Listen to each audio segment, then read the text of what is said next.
Hi all, welcome to Co-Creating Your Reality. Welcome to Co-Creating Your Reality, where it's going into 8 years since I've been assessed as a Teacher 3, Ministry of Education, Trinidad and Tobago, and I have not received a call for my interview as yet. It's going into 8 years since I was assessed as a Teacher 3, to teach sociology and social studies in the Ministry of Education, and I have not received a call back as yet, right? One wonders why, right? How?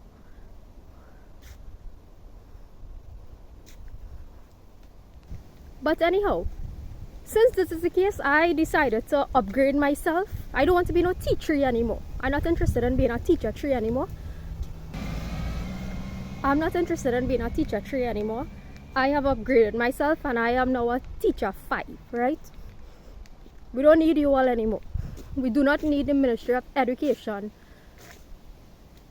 or anybody to teach sociology again in any school whatsoever, whatever, right? We do not need you all anymore, right? I've upgraded myself to be... There's a cat. Come.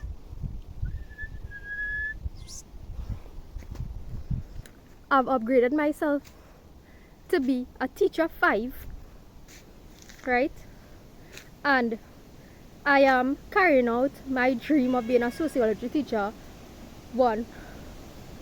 And not only that, but as I said, I've upgraded myself to be a Teacher 5. I'm incorporating the spiritual laws, right? I'm incorporating the spiritual laws into sociology, and which is an upgrade from being a regular sociology teacher in the mainstream academic system, right? So, as you all know, I would have been banned, prohibited from uploading videos on YouTube, right? Because I was talking about research and ethics with regard to not forcing an informed consent. I was talking about informed consent and ethics, right, which is the basic of all research, right? And I was simply saying that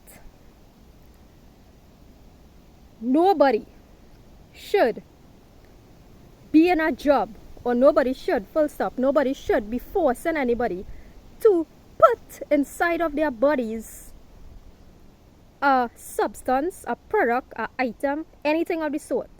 Nothing of the sort should be forced into anybody's body, right, without informed consent.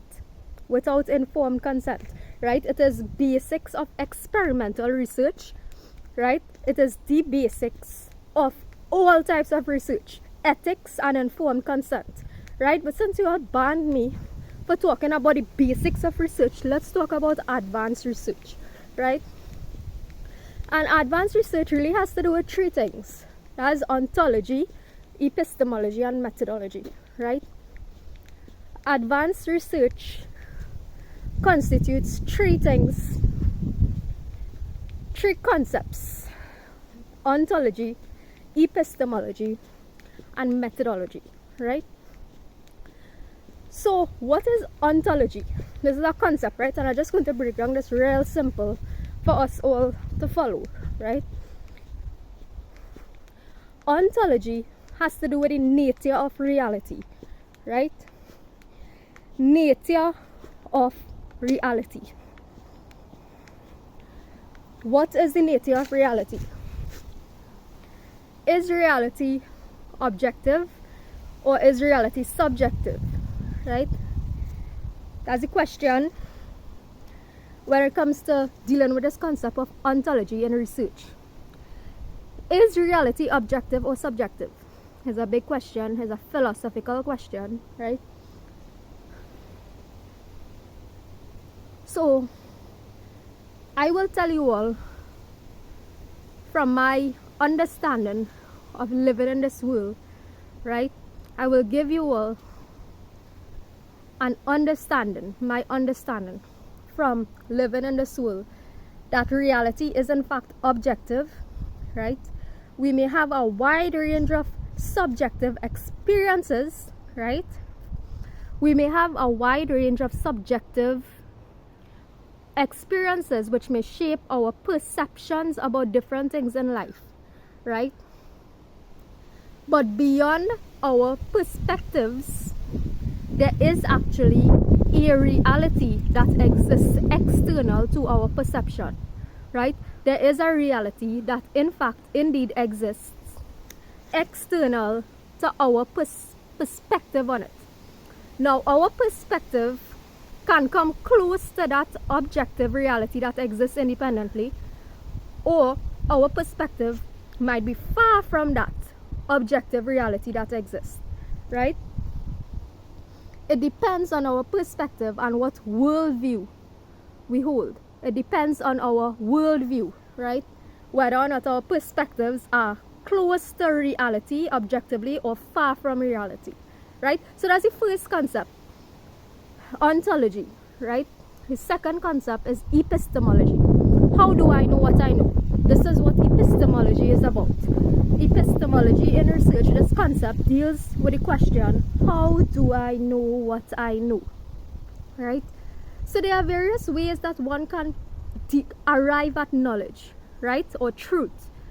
There are different ways one can arrive at that which is true, right? But the basic of this really deals with eliminating the inconsistencies in our lives, and that is how we come to the understanding of what is true and what is not true. That's the bottom line of this epistemological concept, right? Epistemology again is how do you know what you know, right? So one can come to an understanding of knowledge or truth, true knowledge or truth, right? One can come to that understanding by reading a wide array of books, journal, text, articles, right? As much, taking in a diverse range of material, right? And going through all that material from a religious, philosophical, academic perspective, all from a wide array of disciplines and sources, right? And going through that material and logically eliminating the inconsistencies. So what you arrive at is something that is consistent across all disciplines, right? That you have researched, right? You will arrive at, when you start eliminating that which is inconsistent, you will arrive at and narrow down, you'll be narrowing down the possibilities of that which could be true, right? You'll be narrowing down the possibilities and drawing closer to that which could be true, right? That's one way you can come to know. How do I know what I know, right? Through logical, the process of research, right? Second way how you can actually come to this understanding, how do I know what I know, right? Memory, right? Personal experience, life experience, remembering, right? Memory, as I said, direct experience, right? Direct experience is another way you can come to eliminate. Direct experience is a way you can come to eliminate that which is inconsistent and consistent, and get closer to that which is consistent, right? And you can do this by observing your own life, right? Observing your own life, and you, through the process of this psychological concept of cognitive dissonance, which I would have spoken about in a previous video, right? Probably my last video, right? Through weeding out the inconsistencies via eliminating the cognitive dissonance in your life, right? Personally, right? You can actually come to the understanding of that which is true as well, right? Epistemology. How do I know what I know, right? The third concept in this research that's important is methodology, right? Methodology. And this has to do with the concepts of quantitative data and qualitative data, right? Quantitative versus qualitative data, right?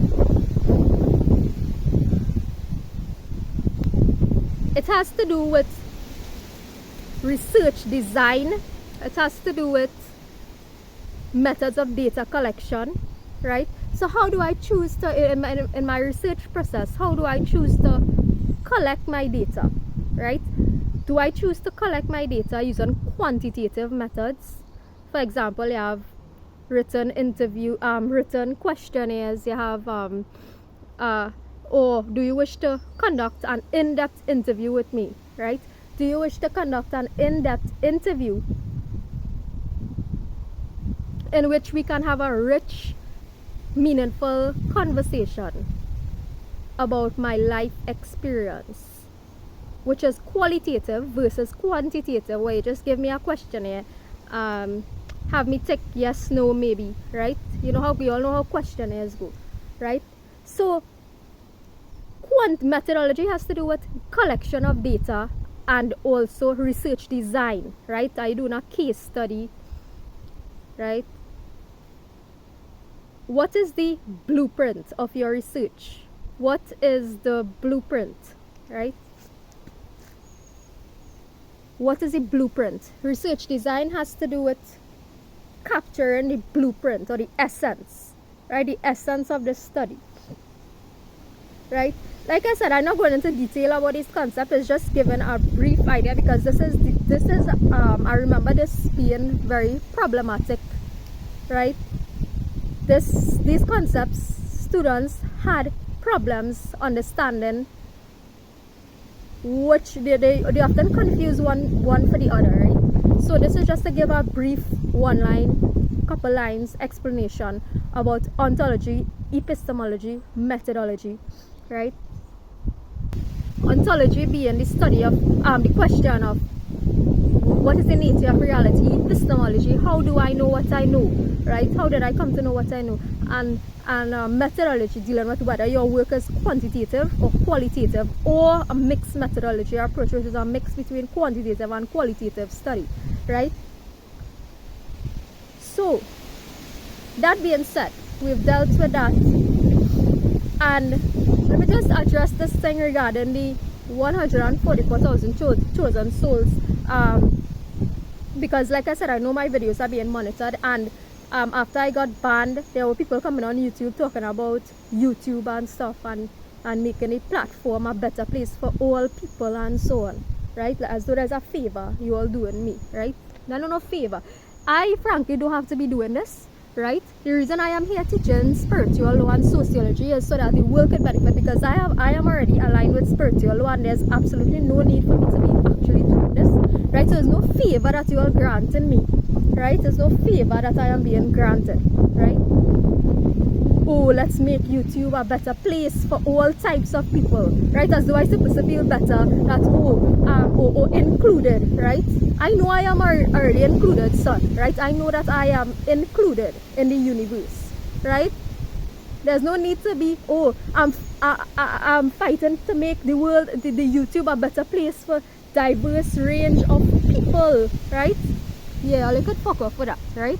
YouTube could do what they want. They could ban me today, they could ban me tomorrow, right? The law of cause and effect is always here, whether I am here or not, whether you are here or not, whether anybody is here or not, right? So anyhow, yeah. So I realized that this person from the 144,000 chosen souls who was talking about YouTube and whatever, right? He tried to slip in about 3.5 seconds out of his hours and hours of everyday posting,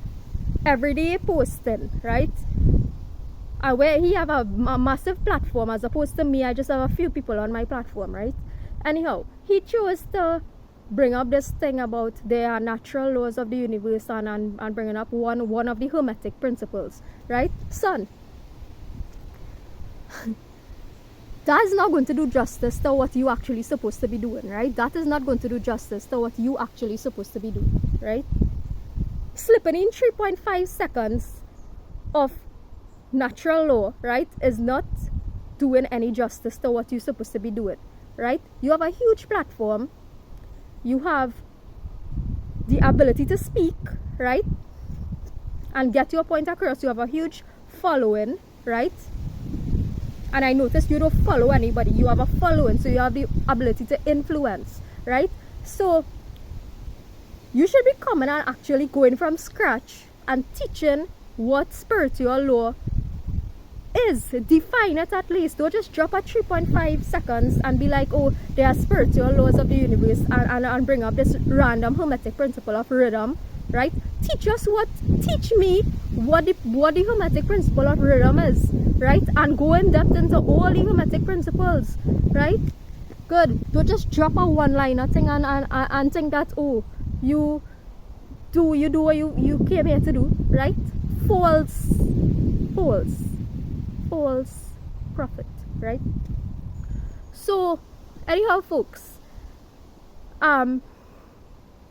messages to the 144 that you should be making natural law an integral component of our everyday lives. You should in fact be making natural law an integral component of our everyday lives.